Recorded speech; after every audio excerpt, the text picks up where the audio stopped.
Good morning, grade 11. Okay, welcome in chemistry session. Taking your consideration that this is ninth week, and ninth week value is called time investment that we talked about it before. Now, inshallah, we are going to study the next lesson, which is called factors affecting solvation. Factors affecting solvation. And in this lesson, inshallah, we are going to study what's meant by solvation and heat of solution. Heat of solution. Okay, let's go and let's begin. First, okay, this is the factors affecting solvation. Okay, factors such as temperature, pressure, and polarity affect the formation of solution. Factors such as temperature, pressure, and polarity affect the formation of solution. Okay, so that's what I know and what I want to find out. Okay, first, essential questions that we are going to study. Number one, how do intermolecular force affect solvation? Intermolecular forces between the molecules of compound, how they can affect on the solvation. After that, what's meant by solubility? Solubility. Okay. After that, which factors affect solubility? What are the factors affect solubility? Okay. The vocabulary that we studied before, exothermic. Okay, who can answer me what's meant by exothermic? Yes, exothermic means what? Yeah, they are the reactions that produce heat energy as one of the products of this chemical reaction, exothermic. Okay, the vocabulary that we are going to study in this lesson. Okay, number one, solvation. Solvation. Number two, heat of solution. Heat of solution. Number three, unsaturated solution. Unsaturated solution. Number four, saturated solution. Saturated solution. Number five, supersaturated solution. Supersaturated solution. And Henry's law. Henry's law. Okay. First, the solvation process. What's meant by solvation? Okay. Solvation is the process of surrounding solute particles with solvent particles to form solution. We said before that solution consists of both solvent and solute. As the common example, sodium chloride in water. Sodium chloride in water is called solution of table salt. So it consists of solvent, which is water, and the solute, which is NaCl or table salt. Well, if you put NaCl in water, then mixturing, it will be formed solution. So solvent water and solute is NaCl. Okay, so it's called solvation. So solvation means what? It's the process of surrounding solute particles with solvent particles to form a solution. Solvation in water is called hydration. Solvation, especially in water, is called hydration. Hydration. The attraction between dipoles of water molecule and the ions of a crystal are greater than the attraction among the ions of crystals.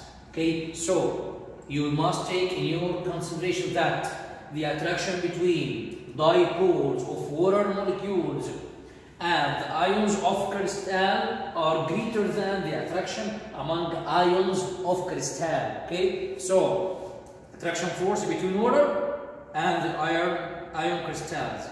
Okay, it's greater than the attraction among ions of crystals only. Okay, as what?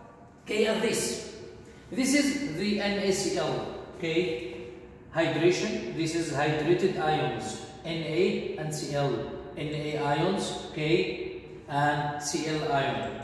And when you put sodium chloride in water, so water molecules will surround with the ions of chlorine and sodium, okay, to be dissolved easily, make a solution. So it's called NaCl. When you put it in water, so hydrated ions as sodium ion, chlorine ion will be surrounded by water molecules to be hydrated. So it's called hydration. Hydration. It's okay. Okay. Solvation process. Let's go see this video and macro help about the dissolution process. Listen, please. Observe what happens. Okay. If you put NaCl in water as a unit compound and another covalent compound as CH3OH. Okay.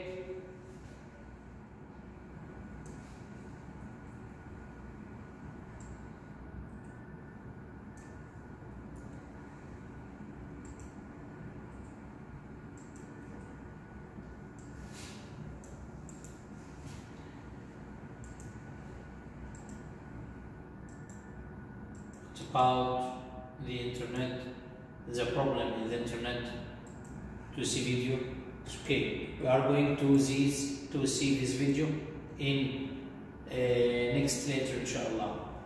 Okay, complete this solvation process. Okay, what's meant by solvation process? Solvation process as saccharose molecules. Saccharose molecules, this is saccharose molecules. It's type of sugar.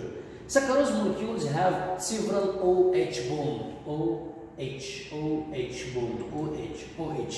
It's okay, several OH bond, which become sites for hydrogen bonding with water molecules. Oil doesn't form a solution with water. Why? Because there is a little attraction between polar water molecules and non-polar oil molecules, because oil is a non-polar molecules that can't be dissolved in water, because water is a polar compound, but oil is non-polar compound. Sugar can dissolve easily. Why? Also both oil and sugar are non-polar compound, but sugar can dissolve easily in water, but oil can't dissolve. Why? Who can answer me? Why? Good. Because what? Because the presence of hydrogen bond between water and glucose sugar or saccharose sugar, and the presence of O and H. So it will form what? It will form a hydrogen bond that can make sugar dissolve easily in water, but oil has no OH or hydrogen bond, so it can't be dissolved in water easily. Okay, so saccharose molecules have several OH bond, which become sites for hydrogen bonding with water molecules, and this.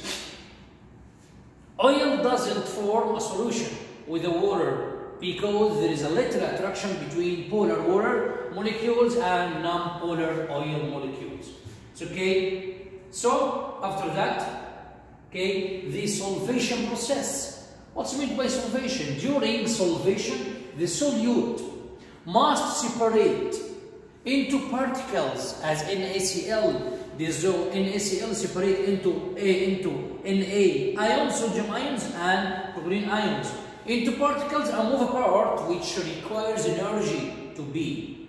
The overall energy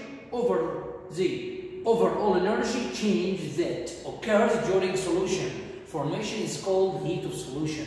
Heat of solution. So what's meant by heat of solution? Okay, solution, it's a heat that occurs. It's a heat that occurs during solution formation. So it's called heat of solution. Heat of solution. Okay, this is the meaning of heat of solution at what? At solvation process. Okay, can check this video. Yes. Observe what happens. The solution of an ionic compound and covalent compound. Ionic compound is NaCl and covalent compound as CH3OH. Listen, please. Sodium chloride to water. And you know sodium chloride dissolves in water.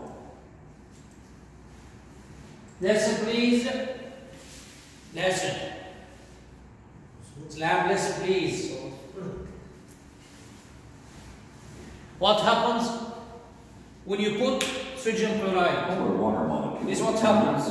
Okay, sodium ion, red balls, chlorine ions, green balls, and this is the water. Okay, water will separate sodium with chlorine ion, okay, to be dissolved easily, make a solution of this. In water. With the water molecules that surround each sodium and chlorine to be dissolved easily. In the case of sodium chloride in water. Let's add a small amount. In the case of what? In the case of CH3OH. Methanol dissolves in water. What happens? Observe what happens, please. Methanol molecules contain a polar OH group. The oxygen has a partial negative charge, and the hydrogen has a partial positive charge. This charge separation is called a dipole. Methanol molecules are attracted to each other through the interaction of the dipole of one molecule with the dipole of another molecule. Water is also polar, and the dipole of water will interact with the dipole of methanol. What the happens attraction between water molecules and a methanol molecule will break the attractions between methanol molecules, causing methanol to dissolve in water. Note that upon dissolving, the covalent methanol molecules remain intact. Compare this to the dissolution of an ionic compound such as sodium chloride, NaCl, which breaks apart into its component ions in water. Understand this is the difference between dissolution of NaCl in water and CH3OH. So, okay, difference between them. After that factor that affects solvation that we are going to study inshallah in the next session tomorrow inshallah. Okay, good luck grade 11 and see you soon inshallah. Goodbye.